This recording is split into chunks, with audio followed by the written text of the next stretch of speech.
Good morning सबको dear students. आज coordinate geometry की अगली वीडियो लेकर के मैं कंटिन्यू कर रहा हूँ उसके आगे से। पिछली वीडियो में हमने स्ट्रेट लाइन को शुरू किया था और स्ट्रेट लाइन के कुछ बेसिक इंट्रोडक्शन पहलू को देखा था। आज हम लोग उसके समीकरण से ये समझने की कोशिश करेंगे कि उस लाइन की प्रकृति क्या होगी, या फिर उस लाइन की प्रकृति को देख करके ये कोशिश करेंगे समझने की कि उस लाइन का इक्वेशन कैसा हो सकता है। तो सबसे पहले एक कोऑर्डिनेट प्लेन फिर से ड्रॉ करके और डिफरेंट टाइप ऑफ लाइंस के बारे में देख लेते हैं। जो लाइंस है वो तीन प्रकार की हो सकती है। एक प्रकार पहली जो लाइन है वो दो क्वाड्रेंट्स से गुजरेगी। पहली लाइन जो टाइप है वो दो क्वाड्रेंट से गुजरती है। दूसरी जो है वो तीन क्वाड्रेंट से गुजरती है। और तीसरे प्रकार की जो लाइन है वो मूल बिंदु यानी ओरिजिन से गुजरती है। ये तीन प्रकार की लाइन हमारे सामने है। तो दो क्वाड्रेंट से गुजरने वाली लाइन कैसी हो सकती है? ऐसी हो सकती है जो दो क्वाड्रेंट से होकर गुजरे, exactly parallel to X axis और exactly parallel to Y axis. ये दो प्रकार की जो लाइंस है वो सिर्फ और सिर्फ दो एक्सिस से होकर गुजरेगी। ये अगर थोड़ी भी टेढ़ी हुई तो कहीं ना कहीं जाकर के, क्योंकि लाइन की जो हमारी स्ट्रेट लाइन होती है उसकी लंबाई अनगिनत होती है, तो आगे जाकर के कहीं अगर थोड़ी सी भी कर्व रही लाइन तो वो आगे जाकर के किसी एक्सिस में मिल सकती है। लेकिन अगर वो एक्सिस के पैरेलल रहेगी तो बिल्कुल एग्जैक्टली वो दो एक्सिस से ही क्रॉस करेगी। तो ये दो लाइंस जो एक्स एक्सिस के पैरेलल हो अथवा वो वाई एक्सिस के पैरेलल हो, ऐसी लाइंस सिर्फ और सिर्फ दो क्वाड्रेंट से होकर के गुजरती है। ठीक है। दूसरे प्रकार की लाइन है ऐसा जो तीन क्वाड्रेंट से होकर गुजरे। देख लीजिए इस लाइन को, जो जिसका स्लोप कट है वो एक, दो और तीन क्वाड्रेंट से होकर के गुजरती है। ऐसी लाइन कहीं से भी हम खींच सकते हैं जो दोनों एक्सिस को कट करके जाती है, वो तीन क्वाड्रेंट से होकर गुजरती है। जो कोई भी लाइन अगर दोनों एक्सिस को जीरो के अलावा किसी और पॉइंट पर कट करती है तो समझ लीजिए कि वो तीन क्वाड्रेंट से होकर के पास करेगी। ये देखिए सेकंड क्वाड्रेंट, फर्स्ट क्वाड्रेंट और फोर्थ क्वाड्रेंट से होकर पास हो रही है। और तीसरी कैटेगरी है कि मूल बिंदु यानी ओरिजिन से होकर पास होने वाली। तो ये तो सिंपल है, देख लीजिए ओरिजिन से पास होने वाली लाइंस ये हो सकती है, ये हो सकती है। ऐसी लाइंस भी दो क्वाड्रेंट से ही होकर गुजरती है। ऐसी लाइन जो ओरिजिन से पास हो रही है वो भी दो क्वाड्रेंट से होकर ही पास करेगी। या तो फर्स्ट थर्ड से पास कर जाए या सेकंड फोर्थ से पास कर जाए। फर्स्ट क्वाड्रेंट और थर्ड क्वाड्रेंट से होकर पास करे या सेकंड और फोर्थ क्वाड्रेंट से होकर के पास करे। अब तीनों इक्वेशन में, तीनों के नेचर में और उसके इक्वेशन में क्या खासियत है और उससे हम उसको कैसे पहचान सकते हैं, ये अब हम लोग सीखने वाले हैं। बहुत ही ज़रूरी चीज़ है, बहुत ही इम्पोर्टेंट कंसेप्ट है। आप इसको थोड़ा नोट डाउन भी कीजिएगा मन में और आसानी से इस पूरे कंसेप्ट को पूरी वीडियो में देखिएगा। आपको पूरी तरह से मैं इसी तरीके से बताने वाला हूँ जो आपको बड़े अच्छे से क्लियर हो जाएगा। हाँ, तो फिर से मैं ड्रॉ कर लेता हूँ एक कोऑर्डिनेट प्लेन, कार्टेशियन प्लेन, और इस पर हम लोग लाइंस को खींचेंगे। सबसे पहले जो हमारे एक्सिस हैं, एक्स एक्सिस है या वाई एक्सिस है, वो खुद भी एक स्ट्रेट लाइन है ना। वो खुद भी एक स्ट्रेट लाइन है और जो भी स्ट्रेट लाइन होगा तो उसका कुछ इक्वेशन होगा। तो सबसे पहले कंसीडर करना है हमको एक्स एक्सिस का जो इक्वेशन होगा वो क्या होगा।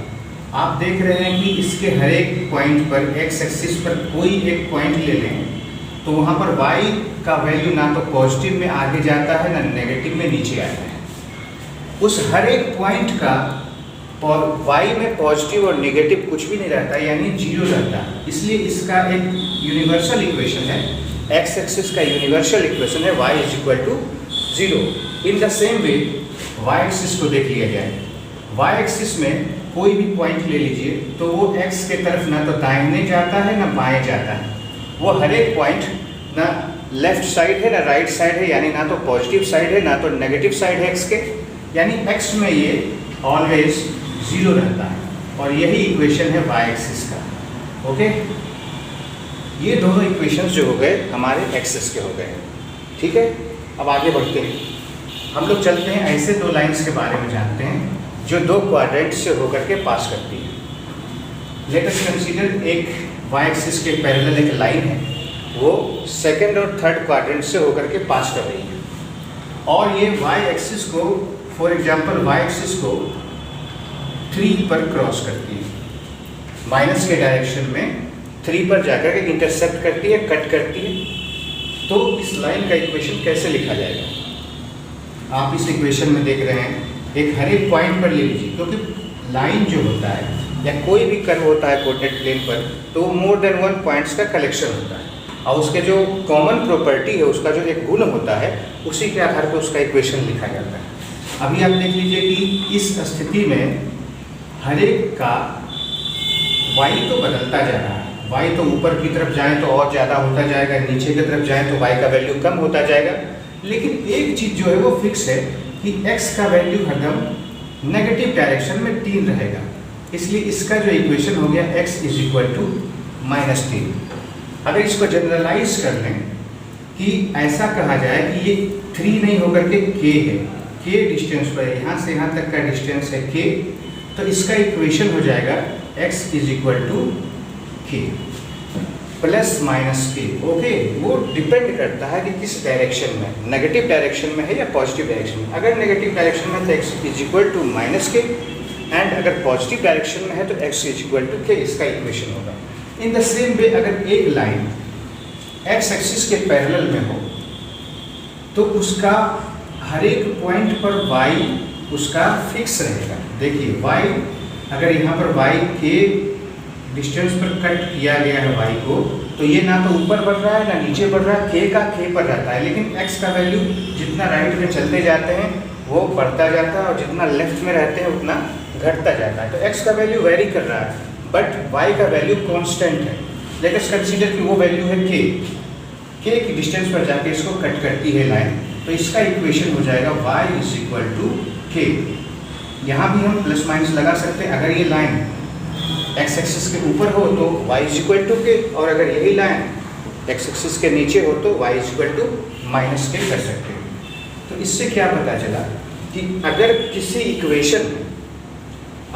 इक्वेशन में या तो सिर्फ x है या तो सिर्फ y है और इक्वल टू करके कोई वैल्यू दिया हुआ है, तो ये दोनों लाइंस जो हैं, इस तरह की जो लाइंस बनती हैं, वो इक्वेशन वैसे लाइंस का है जो किसी न किसी एक्सिस के पैरेलल है। तो किसके पैरेलल है ये जानने के लिए आपको x के जगह y एक्सिस कर दीजिए। अगर x इक्वल टू है तो y एक्सिस कर दीजिए, और y इक्वल टू है तो x एक्सिस कर दीजिए। यानी ये जो लाइंस हैं पैरेलल टू y एक्सिस है, और ये लाइन जो है पैरेलल टू x एक्सिस है। अगर यहाँ y रहे तो यहाँ x, यहाँ x रहे तो यहाँ y एक्सिस के पैरेलल है। आते हैं जो 3 क्वाड्रेंट से होके पास करेंगे,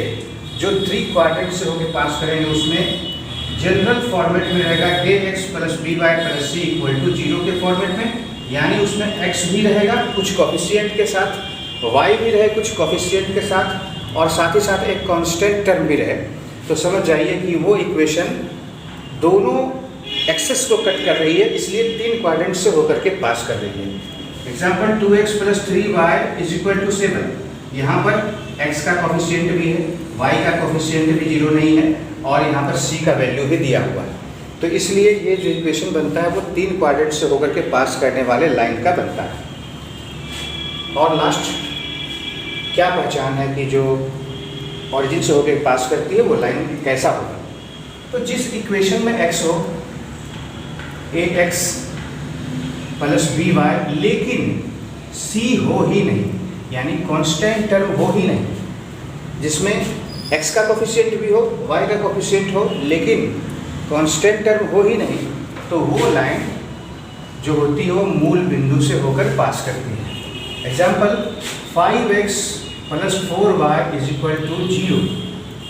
ये लाइन जो होगी वो पास करेगी ओरिजिन से होकर। तो इन सभी बातों का समरी देख लेते हैं और आप इसको स्क्रीनशॉट भी ले सकते हैं। नीचे मैं कोशिश करूंगा कि PDF में भी आपको डिस्क्रिप्शन में प्रोवाइड करवा दूं। इक्वेशन को देख करके उसके नेचर को पहचानना और वो कितने क्वाड्रेंट से होकर के पास करता है इस बात को पहचानना। नंबर 1, अगर इक्वेशन हो किसी लाइन का x = 0 तो आप समझ लीजिए कि वो y एक्सिस को रिप्रेजेंट कर रहा है, वो इक्वेशन है y एक्सिस का। इसी तरह से अगर लाइन का इक्वेशन दिया हुआ y = 0 तो वो रिप्रेजेंट कर रहा है x एक्सिस को, यानी सिर्फ x एक्सिस को वो दिखा रहा है। अगर लाइन का इक्वेशन है x = some constant value, constant value मतलब 5 हो सकता है, -3 कुछ भी हो सकता है, लेकिन x = हो तो ये x को y में बदल लीजिए, that line is parallel to y axis. In the same way अगर y = सम कांस्टेंट वैल्यू है, k एक कांस्टेंट वैल्यू है, y = k के फॉर्मेट में है, तो that is parallel to x axis. That line is always parallel to x axis and passing through 2 quadrants. Okay, अगर line के इक्वेशन में कांस्टेंट टर्म नहीं हो, यानी इक्वेशन कुछ ऐसा हो ax + by = 0, जहाँ a और b में से कोई 0 नहीं है, तो इस स्थिति में भी जो लाइन है वो 2 क्वाड्रेंट से होकर पास करेगी और वो वर्टिकली अपोजिट क्वाड्रेंट्स होंगे। और ये पासिंग थ्रू ऑरिजिन, ये लाइन जो है ऑरिजिन से होकर के पास करेगा, मूल बिंदु से होते हुए गुजरेगा। और जो हमारी अंतिम कैटेगरी, छठी कैटेगरी है लाइन की, इक्वेशन को देख के जिसे पहचानना है वो है अगर उसमें x का कोफिशिएंट भी 0 ना हो, y का कोफिशिएंट भी 0 ना हो और कांस्टेंट टर्म भी 0 ना हो, तीनों में से कोई कोफिशिएंट 0 ना हो, तो इस स्थिति में वो 3 क्वाड्रेंट से पास करेगी और वो एक स्लैंट